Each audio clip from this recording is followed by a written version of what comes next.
विषयलम्पटोऽज्ञः कथम् चिदम्बरमहानटम् हृदि विचिन्तये सन्ततम् न चास्मि कुशलस्मृतौ स्मृतिपुराणकाव्येषु वा कलासु विविधासु वा परिचितोऽस्म्यहम् नैव भोः कथम् नु मयि भूभुजाम् भवतु हर्षपूरस्वतः चिदम्बरमहानटम् हृदि विचिन्तये त्वामहम् नटेशसुरपूजितम् तव तु कुञ्चिताङ्घ्रिम् जनाः विचिन्त्य सकलेप्सितम् समुपयन्ति भक्ता न किम् कथम् नु विषयोन्मुखः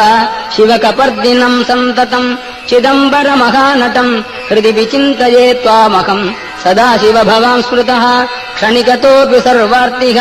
विना समयदेशकालः भाग्यहीनस्त्वयम् त्वदीयपरिचिन्तन रहितनष्टजन्मा सदा चिदम्बरमहानटम् हृदि विचिन्तये त्वामहम् त्वमेव जनको मम त्वमसि मे प्रसूरुन्मनाः त्वमेव